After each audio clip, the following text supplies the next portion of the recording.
Hey, good morning, friends. Mark Holmes here, and as always, thank you guys for watching, commenting, subscribing, and being part of the Joe Boo Sports Report. Without you guys, this literally does not work. It is Monday morning hangover, Dallas Cowboys style, on a Tuesday from Puerto Rico. Man, man, if you're on the East Coast right now, it's probably about 5:20 in the morning.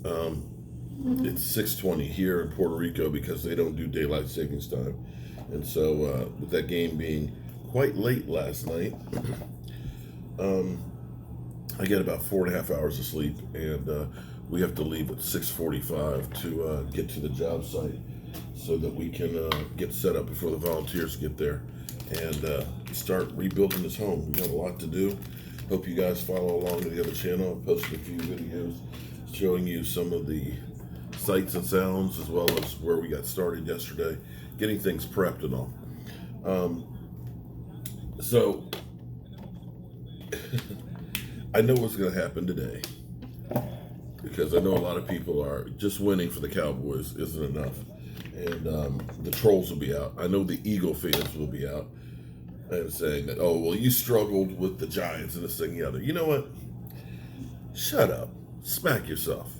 The Cowboys have won 8 straight games in our division. And you want to know a little tad bit of information, you Eagle haters out there? Cowboy haters that are Eagle fans. What's interesting is in 2017, when you won the Super Bowl, and of course the Giants, they were some doo-doo. I think you guys beat them 27-24, and I'm going to say 34-29. So you let the Giants, those were, I believe, the Giants' 2 highest scoring games all season were against you Eagles, okay? But I don't see people say, didn't hear people saying, well, you barely beat the Giants. They kind of came back, because it's not the Cowboys. And it's amazing how you get some of the hate that we get. I'm seeing people saying Dak Prescott is the new RG3. RG3 had one good season in his career. RG3 never in his life averaged 300 yards passing a game. And I believe Dak Prescott has made games 15 touchdown passes, I want to say. 15. So he's on pace to have at least 30 passing and 6 rushing. Come on, man. The only thing that Dak Prescott and RG3 have in common, is they're black. So if you want to say that, okay, all right, Dak Prescott is the new black quarterback. Is that what it is? I don't know. I'm still trying to figure that stuff out with you guys. But anyway, game balls. We have to give a game ball to the Black Cat. The Black Cat showed up, and he changed the mojo for the Cowboys. They were down 9-3. And the Giants were rolling. They were getting some things happening and things. Danny Dimes, a touchdown pass. It was just like, what is going on? I didn't get scared, but I was really concerned.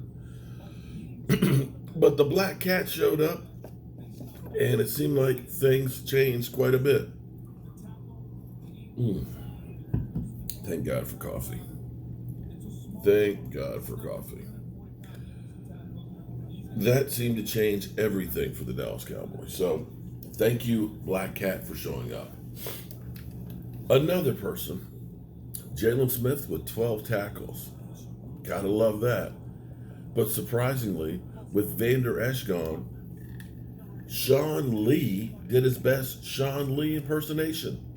Sean Lee also had 12 tackles, including a tackle for a loss. So those who said, why are we bringing back Sean Lee? Leadership. Straight up. Veteran presence. A guy who realizes the end is near. And a guy who is playing lights out because he's given his heart and soul for the Cowboys. And he's looking at this as his last rodeo. You love that. And you hope that he can ride off in the sunset with a ring. Shout out to them. Shout out to the defense. And Michael Bennett who he didn't get tackles, he didn't get sacks, but he had 4 quarterback pressures.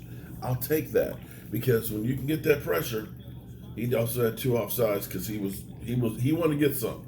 I ain't gonna lie, he wanted to get some Daniel Jones, but the Dallas Cowboys defense did what you want them to do to get wins.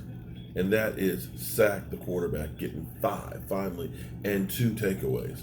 You need that. It's a big bonus. Oh, and I'm just sitting here watching Jalen Smith get one of those sacks. That's what you need the defense to do.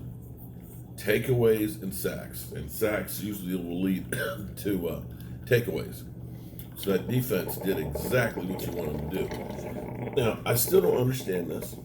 I said this last night during my post-game deal. I still don't understand why this team starts off slow and why under Jason Garrett the team stinks in bye weeks coming back. We're 4-5 on coming back from bye weeks.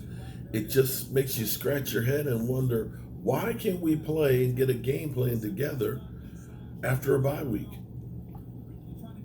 I don't know. But back to the Black Cat. Jerry? You know Jerry. Mark here. You know, I got my buddy Joe Boo. I don't know if you're superstitious or not, Jerry. You know, I heard that you poked your head out the locker room and pointed down there and said, my cat cage is right down there. You know, I got a voodoo doll, Joe Boo, who every time he's been to Dallas, except for one game, or even New York, Cowboys usually win. This year, the Cowboys are 2-0 with Joe Boo in the house. Just saying. Yeah, you might want to make him part of the regular. Just saying. Just saying. Now, back to my quarterback. Well, let's say Zeke first. Zeke is eating. Zeke is maturing to where you're seeing Zeke getting patient. Zeke is allowing his blockers on getting outside and making the holes and then picking the holes to go to. Zeke is now able to bring things completely back the other way. You saw him make some great plays, 139 yards, fantastic. You want Zeke Elliott to be able to eat. You want to see him to be able to chop it up some of these yards. Tony Pollard, he had some good runs. In fact, he had some bull runs in there a couple of times where he's kind of running over people, and you love to be able to spell Zeke Elliott. When you can run the football, as the Eagles should know, because every one of their wins this season, they've been able to run the ball. It hasn't been just Carson Wentz's arms, so don't even go there. It makes a difference. You saw the offensive line able to kind of dominate and take care of business in there and so on. Now, Dak's game, first, until the Black Cat showed up, Dak's game had a few problems. We had the interception to start out with, had the fumble that he recovered down in the red zone, which made it 2nd and long. Started out kind of rough. And I know some of you out there saying, Dak sucks, he's just not the guy. And somebody even said he's RG3, the new RG3. And I'm like, how you get that one? I mean, RG3 had one decent season, and mostly because of his legs. RG3 messed up his knee that season, and after that, never did jack. About the only thing they have in common is that they're both black quarterbacks.